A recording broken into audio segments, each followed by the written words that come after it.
Hello guys, welcome back to my channel Departure from the Usual. And as you all know, मैं इस channel पर दुनिया भर से कुछ ऐसी क्राइम स्टोरीज़ लेकर आती हूँ जिनके बारे में शायद आपने कभी ना सुना हो। तो आज का केस है जोसेफ फ्रिट्ज़ेल नाम के एक व्यक्ति के बारे में। जोसेफ का जन्म 9 अप्रैल 1935 में एम्स्टर्डम, ऑस्ट्रिया में हुआ। 21 साल की उम्र में उसने 17 साल की रोज़मेरी से शादी कर ली। जोसेफ और रोज़मेरी के 7 बच्चे हुए और उनमें से एक थी एलिज़ाबेथ। जोसेफ ने एलिज़ाबेथ का शारीरिक शोषण 11 साल की उम्र से ही शुरू कर दिया था।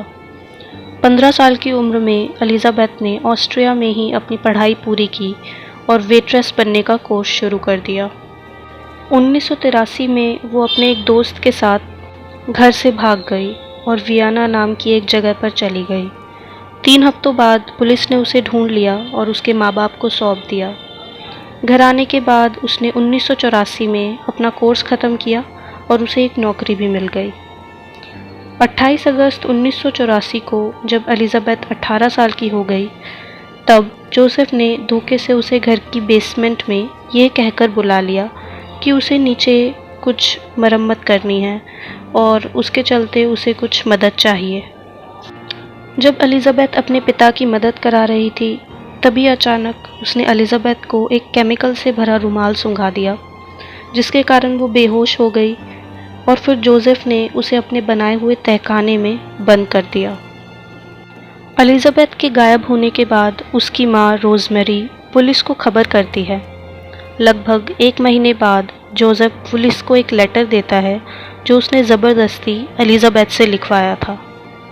उस लेटर में लिखा था कि मैं अपने परिवार के साथ अब नहीं रह सकती और मैं अपने एक दोस्त के साथ रह रही हूँ, और अगर मेरे घर वालों ने मुझे ढूंढने की कोशिश की तो मैं ये देश छोड़कर चली जाऊँगी।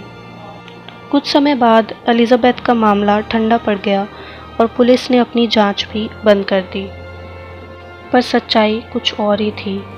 और गाइस, शायद आप सबको मेरी बात पर विश्वास ना हो, पर जोसेफ ने अपनी बेटी को उस छोटे से बिना हवा और कुदरती रोशनी के तहखाने में पूरे 24 साल तक रखा। जोसेफ लगभग हर दिन एलिज़ाबेथ से मिलने उस तहखाने में जाता था। वो हर सुबह 9 बजे नीचे बेसमेंट में जाता और अपनी पत्नी को ये दर्शाता जैसे वो नीचे अपने मशीन बनाने के कारोबार के चलते कुछ प्लान बनाने जा रहा है। और वो रात को भी नीचे जाया करता था, मगर उसकी पत्नी हमेशा यही सोचती रही कि उसका पति बहुत मेहनती है और वो काम के सिलसिले में नीचे जाता है, और उसे कभी जोसेफ पर शक नहीं हुआ। 2 साल तक जोसेफ ने उसको बिल्कुल अकेले उस तहखाने में रखा और उसके बाद उसने अपनी ही बेटी का रेप करना शुरू कर दिया, जिसके चलते एलिज़ाबेथ प्रेग्नेंट हो गई। लेकिन 10 हफ्ते बाद ही उसका गर्भपात हो गया। मगर उसके बाद एलिज़ाबेथ ने 6 और बच्चों को जन्म दिया, जिनमें से लीज़ा, मोनिका और अलेक्जेंडर यानी 3 बच्चों को जोसेफ अपने साथ ऊपर ले गया और बाकी के 3 बच्चे नीचे ही रहे।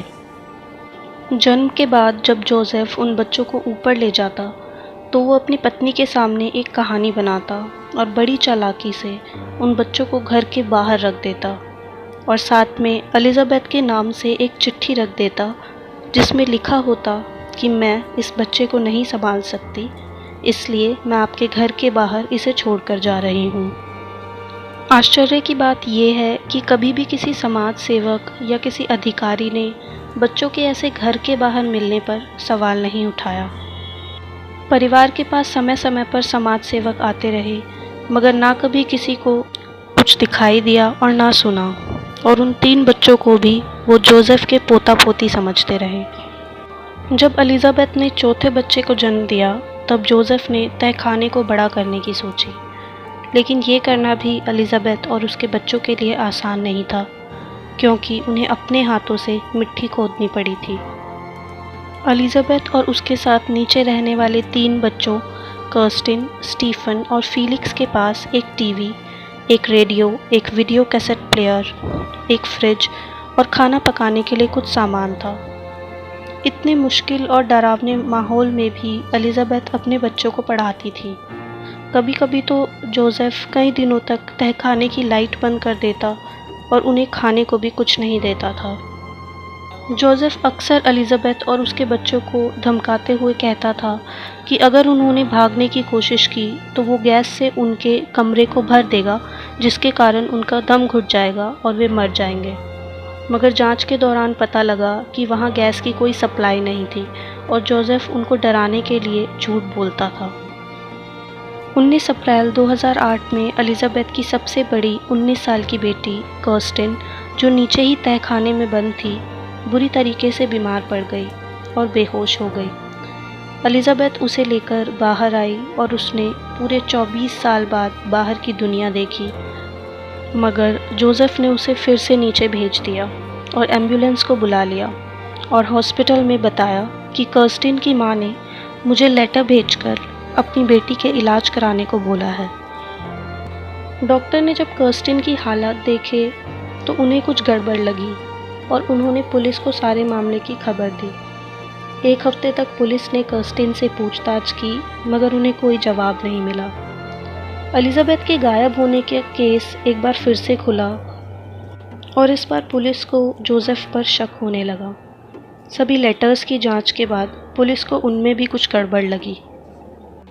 इस सब के दौरान एलिज़ाबेथ अपने पिता के सामने विनती करती रही कि उसे हॉस्पिटल अपनी बेटी से मिलने जाने दिया जाए, और शायद एक माँ की ममता जोसेफ जैसे राक्षस पर भारी पड़ गई और 26 अप्रैल 2008 को उसने पहली बार एलिज़ाबेथ को उस तहखाने से बाहर निकाला। एलिज़ाबेथ तुरंत ही हॉस्पिटल चली गई। डॉक्टर्स ने पुलिस को इस बारे में खबर दी। पुलिस एलिज़ाबेथ और उसके बच्चों को पुलिस स्टेशन ले गई और उनसे सवाल करने शुरू कर दिए। एलिज़ाबेथ ने उन्हें कुछ खास जानकारी तब तक नहीं दी जब तक पुलिस ने उससे वादा नहीं किया कि उसके पिता उससे आज के बाद कभी नहीं मिलेंगे। उसने पुलिस को बताया कि जोसेफ उसका लगातार रेप करता था और उसे उसके बच्चों के ही सामने अश्लील फिल्में दिखाता था और उसे उन फिल्मों की तरह ही करने को भी बोलता था, वो भी उसके बच्चों के सामने। पूरी जानकारी लेने के बाद पुलिस ने 26 अप्रैल 2008 को 73 साल के जोसेफ को गिरफ्तार कर लिया। जोसेफ ने पुलिस को भी अपना वो खुफिया तहखाना दिखाया जिसमें एक कोड डालकर ही अंदर घुसा जा सकता था। डीएनए टेस्ट से पता चला कि जोसेफ ही अपनी बेटी के सभी बच्चों का पिता है। साल 2009 में जोसेफ को उम्र कैद की सज़ा हुई। आज वो जेल में सड़ रहा है और उसकी सेहत दिन पर दिन बिगड़ती जा रही है। एलिज़ाबेथ के कहने पर मीडिया और पुलिस ने उसके और उसके बच्चों की पहचान आज तक गुप्त ही रखी है और वो ऑस्ट्रिया के एक छोटे से गांव में अपना नाम बदल कर रहती है और वो और उसके बच्चे 24 घंटे पुलिस और बॉडीगार्ड की निगरानी में रहते हैं। एलिज़ाबेथ को अपने ही एक बॉडीगार्ड से प्यार हो गया और अब वो अपने बच्चों के साथ खुशी खुशी अपना जीवन बिता रही है। गाइस, इस पूरे केस में हमें एलिज़ाबेथ जैसी माँ दिखी जिसने इतने मुश्किल हालात में भी अपने बच्चों का साथ नहीं छोड़ा और उनको अच्छी शिक्षा दी। वहीं दूसरी तरफ हमें जोसेफ जैसा बाप देखने को मिला जिसने बाप बेटी का रिश्ता तो छोड़ो, इंसानियत भी शर्मसार कर दी और अपनी बेटी को और उसके बच्चों को पूरे 24 साल तक उस छोटे से तहखाने में रखा। और अगर बात करें एलिज़ाबेथ की माँ रोज़मेरी की, तो क्या सच में वो अपने पति की सभी हरकतों से अनजान थी? क्योंकि 24 साल तक उसी के घर में उसका पति ये सब करता रहा और उसको कुछ भी पता नहीं लगा। इस बात पर यकीन करना थोड़ा मुश्किल है। आप सब इस केस के बारे में क्या सोचते हैं? अपनी राय मुझे कमेंट्स में ज़रूर बताइएगा। मैं मिलूँगी आपसे अगली स्टोरी में। Until then, signing of.